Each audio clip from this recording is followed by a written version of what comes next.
గన్నవరం మాజీ ఎమ్మెల్యే వల్లభనేని వంశీ పరిస్థితి ఏంటి? ఇప్పటికే ఆయన మీద అనేక కేసులు నమోదు ఉన్నాయి. అందులో 2-3 కేసులకు సంబంధించి ప్రస్తుతం జైల్లో రిమాండ్ ఖైదీగా ఉన్నారు. దాదాపుగా కొన్ని నెలల్లో వస్తూ ఉంది ఆయన జైల్లో ఉండబట్టి.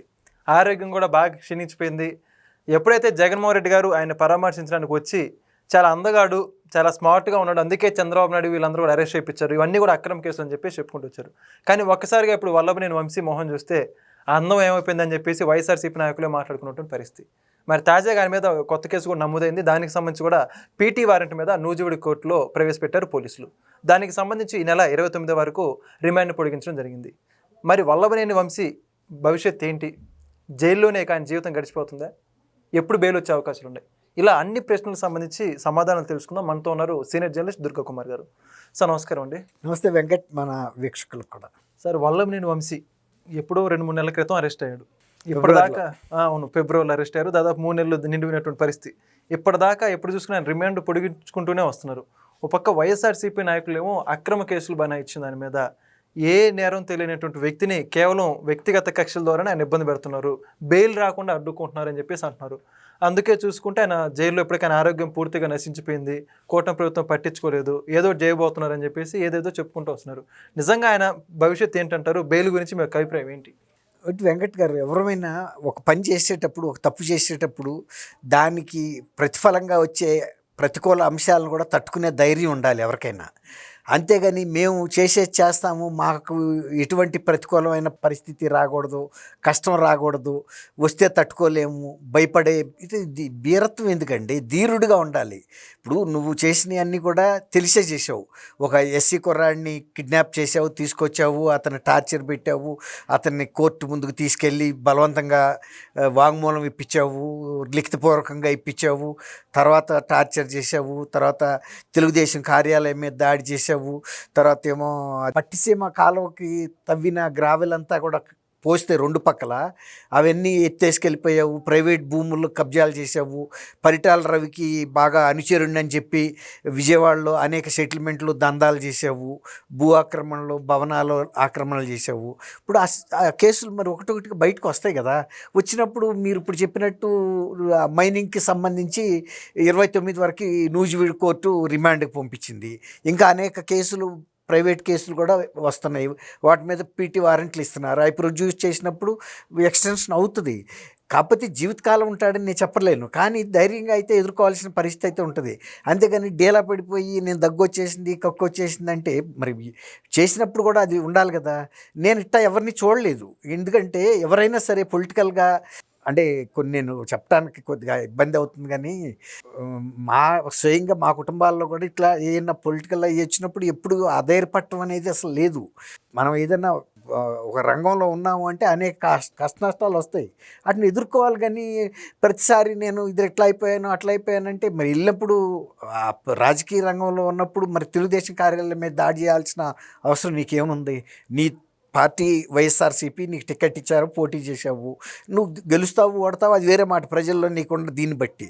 కానీ మరి అంత ధీమాగా వెళ్ళి దాడి చేసి గాయపరిచి కార్లు తగలబెట్టించావు కదా స్కెచ్ చేసి, మరి దాన్ని ప్రతిఫలం ఎవరు అనిపిస్తారు? తర్వాత భువనేశ్వర్ గారి గురించి అసభ్యమైన మాటలు మాట్లాడావు కదా. నువ్వు ఒక సీనియర్ శాసనసభ్యుడివి, ప్రజా జీవితంలో ఉన్నావు, అనేక మంది నిన్ను గౌరవించి ఒక గన్నవరం లాంటి ఒక గౌరవమైన నియోజకవర్గానికి 2 సార్లు శాసనసభ్యుడిగా కూడా ఎన్నుకున్నారు. వాళ్ళ మర్యాదను కూడా కాపాడాలి కదా. నువ్వు పబ్లిక్లో ఎంత హుందాగా వ్యవహరించాలి. గతంలో తెలుగుదేశంలో ఉన్నప్పుడు వ్యవహరించిన హుందాతనం నీకేమైంది? నువ్వు పార్టీ మారితే మారి ఉండొచ్చు, కానీ నీ వ్యక్తిత్వం ఎందుకు కోల్పోయావు? నీ వ్యక్తిత్వం కోల్పోవటం వలన కదా ఇవాళ నీకు ఈ పరిస్థితి వచ్చింది. అలాంటప్పుడు ధైర్యంగా ఉండాలి తప్ప వాళ్ళ భార్య కూడా మాటకి వచ్చేసి మా ఆయన ఇట్లా అయిపోయాడు అట్లా అయిపోయాడు అంటే, మరి గతంలో ఆయన చేసిన అకృత్యాలప్పుడు ఆమె ఎప్పుడు వచ్చి ఖండించిన పరిస్థితి లేదు. ఇవాళ వచ్చి మాట్లాడటం వలన ఆమెకుండా విలువ కూడా పోయింది కదా. ఇప్పుడు ఆమె ఎక్కడో ఒక గృహిణిగా ఉంది, నువ్వు ఇతర గృహిణులను కూడా తిట్టావు, ఆమెను కూడా ఎవరు ఏం అనలేదు ఇప్పుడు వరకు. కానీ తప్పు చేసిన నిన్ను సమర్థించి ఆమె వ్యక్తిత్వాన్ని కోల్పోయింది కదా. ఆమె మీద కూడా ట్రోలింగ్స్ వచ్చినాయి. లేకపోతే ఆమె అసలు ఎవరు ఆమెను పట్టించుకునేవాళ్ళ? తప్పు చేసిన వ్యక్తిని ఎవరైనా సరేనండి వెంకట్ గారు, మన సొంత కుటుంబ సభ్యుడైనా మనం ఖచ్చితంగా ఖండించి తీరాలి.